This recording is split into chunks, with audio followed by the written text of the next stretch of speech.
Alors comme chaque année, depuis des décennies et des décennies, le troisième jeudi du mois, c'est l'arrivée des Beaujolais nouveaux. Alors est-ce que ce sont de vrais bons vins ou simplement un gros coup de communication? C'est un peu le même débat chaque année, donc on s'est dit qu'on allait y répondre aujourd'hui.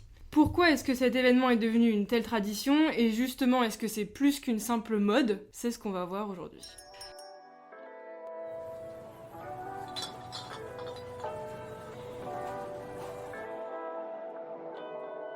Alors, pour commencer, les vins nouveaux, on parle aussi de vins primeurs, selon les régions. Dans le Beaujolais, en tout cas, on dit Beaujolais nouveau. C'est pas seulement dans le Beaujolais, mais c'est les plus connus. C'est un peu la découverte du premier vin après les vendanges. On a un peu envie de savoir à quoi ça va ressembler ou comment a été la vendange. Ben voilà, c'est un peu l'impatience qui fait déclencher les vins primeurs. Alors légalement, il y a une dérogation pour vendre les vins de l'année de vendange avant le 15 décembre. Habituellement, selon les appellations, c'est de toute façon plutôt après. Là, il y a une dérogation. Dans les autres régions, on pense à Gaillac, par exemple, où les nouveaux vins en IGP sortent le troisième jeudi d'octobre. À Saint-Pourçain, dans l'Allier, c'est le premier samedi de décembre. Voilà, selon les régions. Et en Touraine aussi, où on en fait.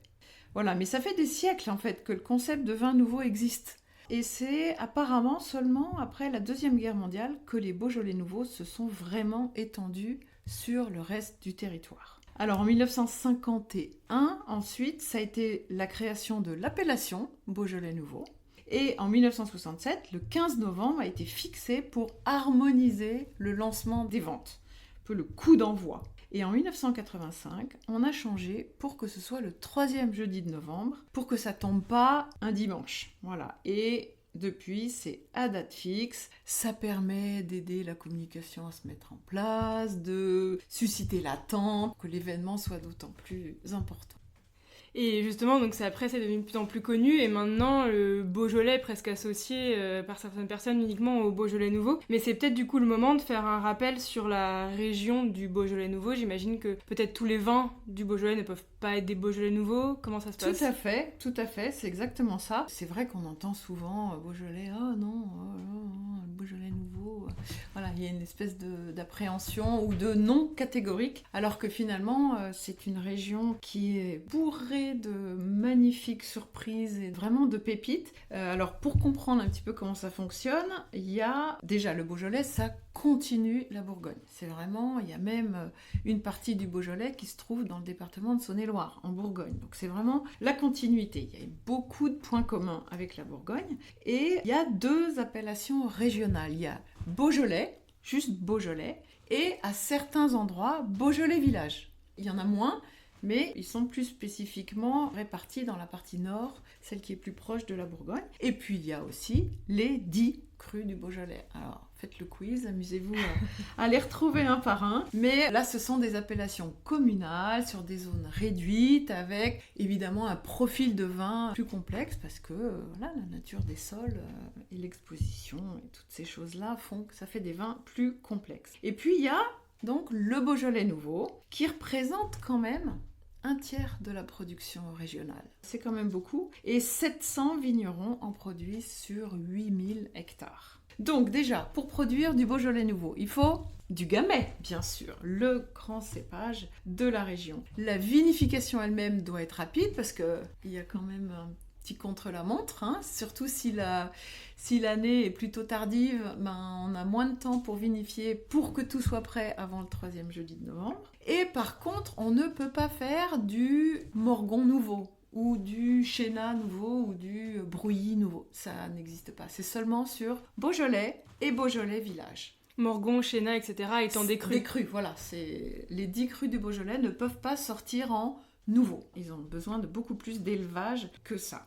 Ouais. Alors justement, en parlant d'élevage, de vinification, tu disais que ça doit être rapide. Est-ce qu'on fait exactement comme pour un autre vin rouge, mais en beaucoup plus rapide? Alors un autre vin rouge du Beaujolais, peut-être, parce que finalement, dans le Beaujolais, il y a une vinification très particulière. C'est pas pareil que dans d'autres régions, même si, évidemment, on peut faire la même chose si on a envie, mais c'est, disons, très traditionnel dans la région du Beaujolais. Mais juste un truc que les gens savent pas forcément, on peut même faire du Beaujolais rosé nouveau depuis 2007. Bon, on n'en voit pas beaucoup, mais bon, je voulais juste faire un petit fun fact comme ça. Donc, la vinification du Beaujolais, on appelle ça une vinification semi-carbonique. On appelle même ça la macération semi-carbonique. En fait, on ramasse les grappes de gamay, des grappes entières. Donc déjà dans le Beaujolais, on ne peut pas faire de mécanisation, donc pas de vendange à la machine. Puisque la vinification beaujolaise demande des grappes entières, il faut récolter des grappes entières. Donc c'est forcément à la main. Donc, on met les grappes entières dans la cuve de fermentation. En fait, le poids des grappes du dessus écrase un peu celles du dessous, qui crée une sorte de premier jus dans le fond de la cuve, et c'est ça qui va démarrer la fermentation. Alors, on peut ajouter des levures ou pas, on en reparlera peut-être après. Mais en tout cas, ça démarre la fermentation, qui ensuite va gagner toute la cuve. Ça, on sature de gaz carbonique, et du coup, ça force la fermentation à se faire, on appelle ça en intracellulaire, c'est-à-dire qu'à l'intérieur de chaque grain de raisin se crée une petite fermentation individuelle jusqu'à ce que chaque grain éclate et gagne le reste de la cuve. Ça, c'est vraiment le principe de la macération semi-carbonique. Semi parce qu'il y a une partie des raisins qui sont écrasés au fond. Est-ce qu'on s'arrête là ou est-ce qu'après on peut élever en fût par exemple? Alors ça, c'est pour la partie la plus rapide, on va dire. Donc ça dure en général une dizaine de jours. Et ensuite, selon ce qu'on veut faire ou selon ce que l'appellation nous autorise à faire, eh bien, on continue l'élevage en fût si on a envie, en cuve si on a envie. Ça change pas grand-chose. La partie élevage est évidemment dissociée de la partie fermentation. Mais pour le Beaujolais nouveau, typiquement, est-ce que c'est un vin qui est traditionnellement élevé en fût? Eh bien non, on n'a pas le temps. En fait, on n'a pas le temps parce que dès que la fermentation est terminée, hop, vite, il faut mettre en bouteille pour que le vin soit livré, parfois au Japon, à l'autre bout du monde, à temps pour qu'il soit vendable le 3e jeudi de novembre. Donc, pour les Beaujolais nouveaux, c'est la version la plus express, c'est-à-dire récolte, fermentation et mise en bouteille. Donc tout ça, ça se passe très rapidement. C'est un mode de vinification qui est un peu différent de d'autres régions. On va avoir les arômes spécifiques du Beaujolais nouveau, par exemple. Oui, alors ce qui est intéressant dans cette macération carbonique, qu'on peut retrouver aussi à d'autres endroits, c'est ce côté hyper croquant. On a l'impression, on met le vin en bouche et clac, on a l'impression de croquer dans des cerises fraîches. Vraiment ce côté très gourmand, très croquant, en fait, du fruit frais. C'est vraiment ça la spécificité de cette technique de vinification.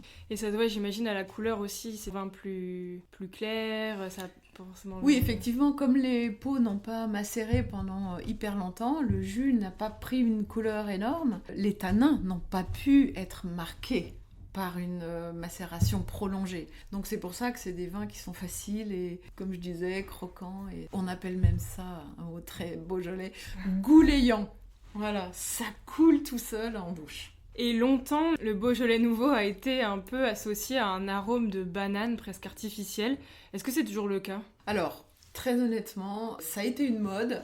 Les marchands de levure pour ensemencer les cuves de fermentation, soit on laisse faire tout seul avec les levures indigènes qui existent sur les pots des raisins, dans les chais, etc. Soit on ajoute des levures en fait pour accélérer un petit peu et mieux contrôler la période de vinification. Donc à une époque, les marchands de levure ont vendu de manière assez globale dans tout le Beaujolais, une même levure qui effectivement, en fermentant, donnait un petit goût de banane. Aujourd'hui, on s'en est rendu compte, il y a eu suffisamment de moqueries pour que cette levure soit abandonnée, et maintenant, si on décide d'utiliser des levures, c'est plutôt des levures qui ressemblent aux fruits frais, hein, donc des levures de cerises, de fraises, de framboises, c'est exactement ce qu'on attend d'un vin du Beaujolais, et même en levure indigène, c'est ce qu'on va retrouver de toute façon.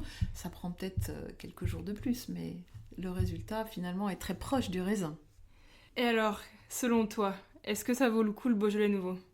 J'adore cette question, parce que c'est vrai, quand les gens rentrent dans la boutique le 3e jeudi de novembre, ils disent « Alors, cette année, il est comment le Beaujolais nouveau ?» Alors ça, j'adore qu'on pose cette question, parce que ça veut dire quoi, le Beaujolais nouveau? Comme s'il y en avait qu'un.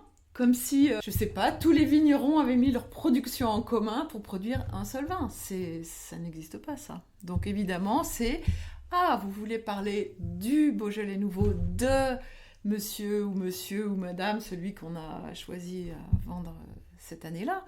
mais il n'y a pas des Beaujolais nouveaux. Donc oui, évidemment, j'adore l'idée de se dire que c'est une fête, que le vin, c'est pas forcément un truc hyper sérieux, à table, avec des accords, mais vin hyper complexe. Ça peut aussi être un truc d'une journée, d'une semaine, ça dure pas très longtemps, mais voilà, ça, c'est joyeux.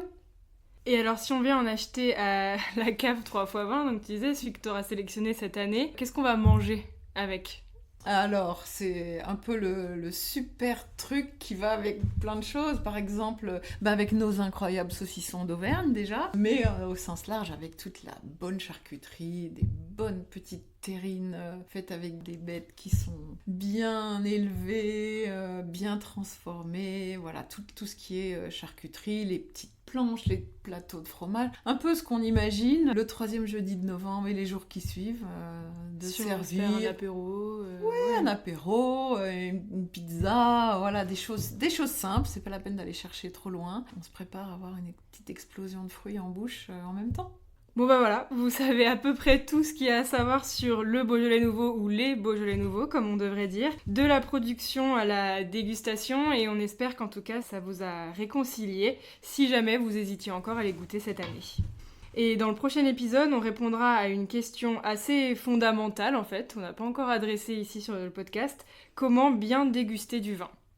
Et en attendant, vous pouvez retrouver tous nos contenus sur nos autres réseaux sociaux, Instagram, Facebook, YouTube et Pinterest. Et pour passer à la dégustation, je vous donne rendez-vous sur notre site 3x20.com où vous retrouverez toutes nos box de vin et notre sélection de petits domaines confidentiels.